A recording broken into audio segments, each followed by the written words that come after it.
తనంతా బరువుగా ఎందుకు అనిపిస్తుంది? రాత్రి నాకు అసలు ఏమైంది? అంత గాఢ నిద్ర ఎలా పట్టింది నాకు అసలు? భోజనం చేశాక అంత తొందరగా ఎప్పుడు పడుకోలేదే నేను. భోజనంలో కానీ ఏవైనా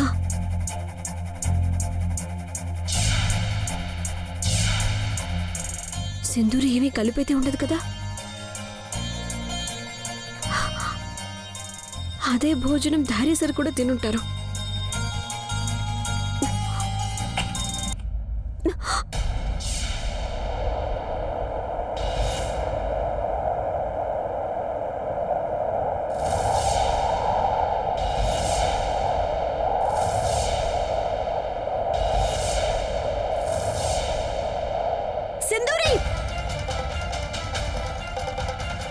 సింధూరి, నువ్వు ఇక్కడేం చేస్తున్నావు? పైకి వెళ్ళిక నుంచి వెళ్ళి మా గదిలోంచి. చెప్పేది నీకే, వెళ్ళి మా గదిలోంచి. నువ్వు ఇక్కడున్నావేంటి? ఇక్కడున్నావంటే ఏంటి అర్థం? అయినా నిన్న నువ్వే కదా నన్ను వెళ్ళనివ్వలేదు. మర్చిపోయావా? నిన్న రాత్రి. ఏంటి పిచ్చిగా వాగుతున్నావు? వెళ్ళెక్కడి నుంచి నడు. నడు. నా చేయొద్దులో. నేనేం పిచ్చిగా వాగడం లేదు హీరో. నిన్న రాత్రి మనం కలిసే ఉన్నాం కదా. ఎంతో ఏకాంతంగా గడిపాం. ఇద్దరం దగ్గరైపోయాం. ఒకరినొకరు హత్తుకొని. నోరు మూసుకో.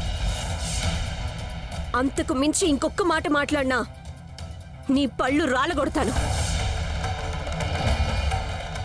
నోరు మూసుకుని మా గదిలోంచి బయటికి వెళ్ళు. గదిలోంచి నేనెందుకు వెళ్ళాలి? నేనెక్కడికి వెళ్ళను. అయినా నువ్వెప్పుడు నిజమే చెప్తానని అంటూ ఉంటావు కదా, మరి నిజం చెప్తే అంత బాధపడుతున్నావేంటి? సింధూరి, పిచ్చిగా వాక్కు రూమ్ నుంచి బయటికి పో.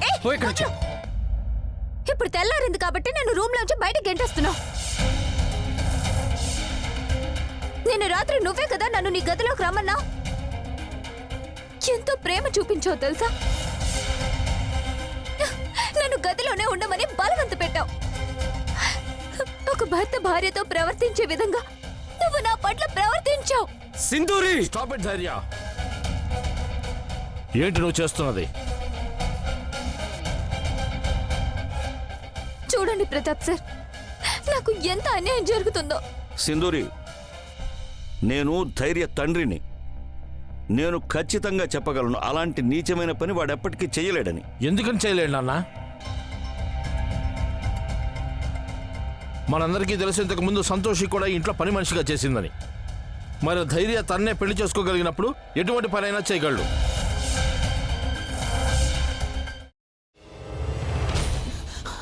నువ్వు ఇంకేమన్నా చెప్పాలా? ఇంకేమన్నా అబద్ధం చెప్పాలనుకుంటే చెప్పేయి. నేను చూడాలనుకుంటున్నాను నన్ను మోసం చేయడానికి నువ్వు ఎంత నీచానికి దిగజారగలవు అని. ఎందుకు ఆలియా, ఎందుకు నువ్వు ఇలా చేసావు? నీకు తెలుసు కదా నానమ్మ తర్వాత నీ ఒక్కదానిని కదా నేను పూర్తిగా నమ్మేది. ఏమన్నావు నువ్వు? ఈ మధ్య అన్నిటినీ మర్చిపోతున్నావా? అది చాలు. వాటిలో ఉన్న శక్తి విషయాన్ని గ్రహించి మనకు వివరిస్తాయి.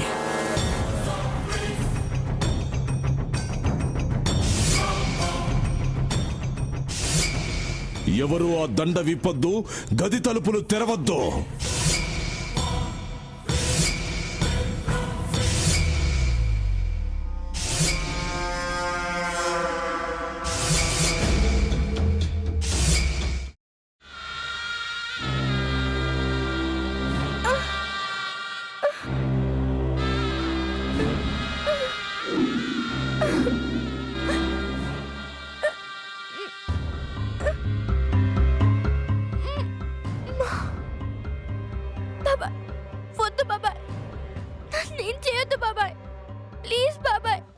నీకు నిజం తెలిసినప్పుడే నా ఆలోచనలో నువ్వు చచ్చిపోయావు. అబ్బా ప్లీజ్ కొంచెం తినండి ప్లీజ్. భీమారావు గారు మీరా? ఇగో మీరా కాదు సక్కుబాయ్. అవును, మీ పనామే లేచిపోయిందని చెప్పి కంప్లైంట్ ఇచ్చినావు కదా. రేయ్, ఆయన కంప్లైంట్ ఇచ్చింది లేచిపోయిందని కాదు, కనిపించడం లేదు అని. అట్లానా? సరే మేడం. ఇడియట్. ఆ వంట మనిషి పేరేంటన్నారు? రత్తాలు మేడం. ఏం పెద్ద మంచి, నీ వంట మంచిని కూడా మేడం అని పిలుస్తావా?